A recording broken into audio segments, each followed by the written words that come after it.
Hello everyone, welcome back to my channel. In this video we are going to talk about noun clause, adjective clause and adverb clause.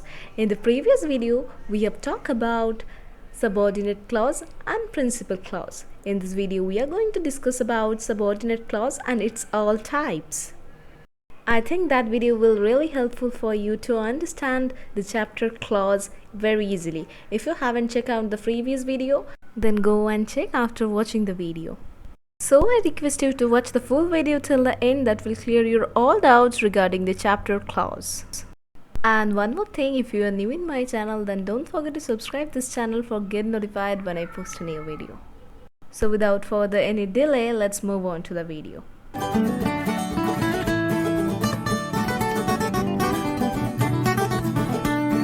So first of all, I will talk about what is noun clause. Noun clause refers to a clause that serves the same purpose as a noun, and it is usually dependent. Like a noun clause names people, things, places, ideas, and etc.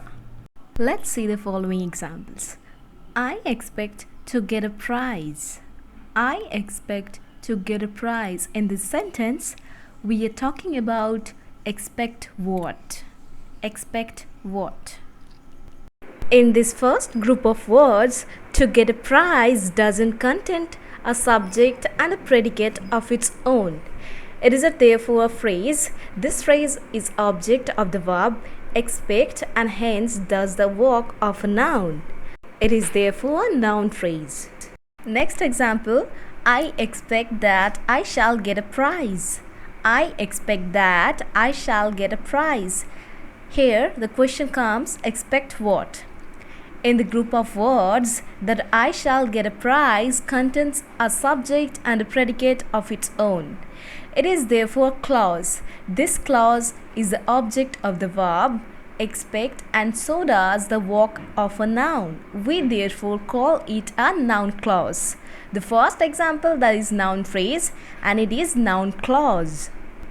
Noun clause cannot form complete sentences. They are usually used together with an independent clause. Let us see the examples. I often wonder how you are getting on.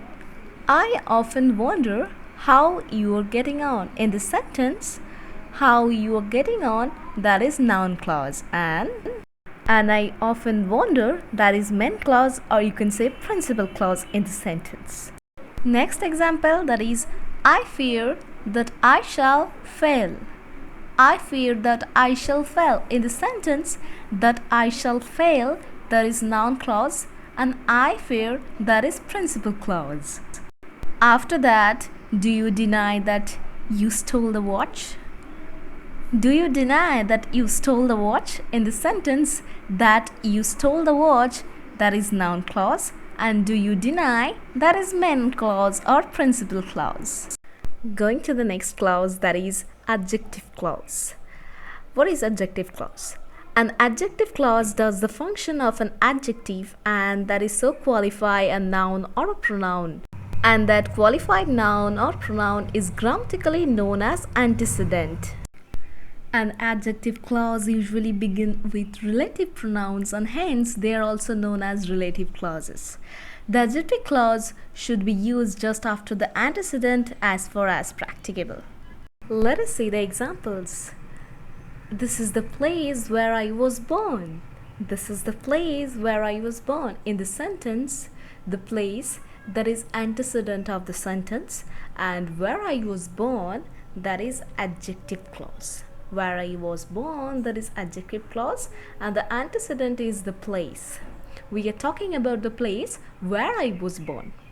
Going to the next example, that is these flowers which have grown in our garden are not for sale.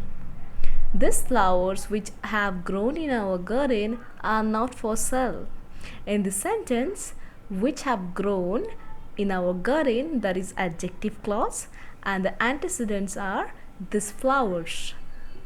Because we are talking about these flowers, that is antecedent, and which have grown in our garden, that is adjective clause. After that, a person who is punctually diligent is sure to be successful in life.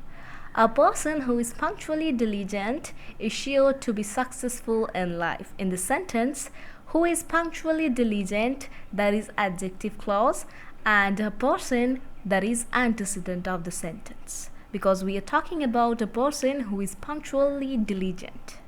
Next, the umbrella with the broken handle is mine. The umbrella with the broken handle is mine.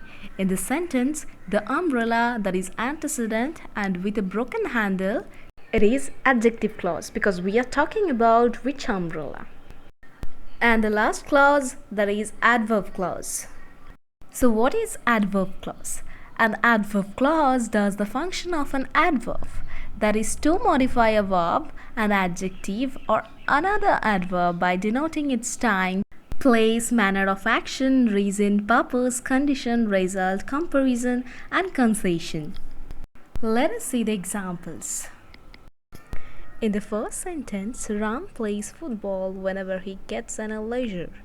Ram plays football whenever he gets an leisure. In the sentence, we are talking about time.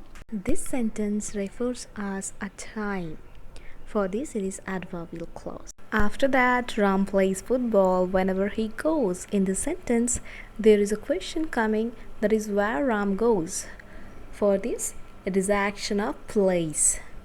Next, Ram plays football as if he was born with a football. Ram plays football as if he was born with a football. It is a manner of action. Ram plays football because he likes the game. Ram plays football because he likes the game. In the sentence, there is a question coming, that is reason why Ram plays football. Next one, Ram plays football so that he can stay fit.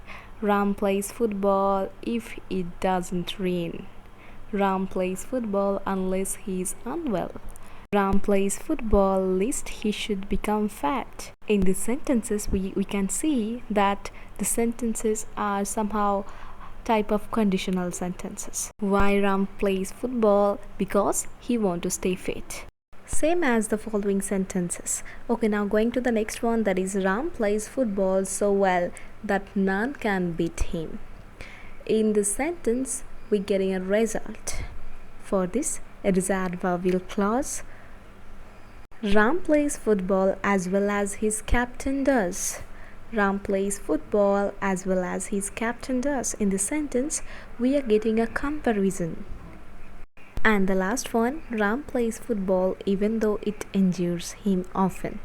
Ram plays football even though it injures him often. In this sentence, we are getting a concession. And that's all we have for today. I hope that video will really helpful for you to understand the chapter clause. If you like that video, don't forget to give us a like, and if you are new in my channel, then don't forget to subscribe this channel for getting more these kinds of English learning videos every day. Thanks for watching. See you in the next video.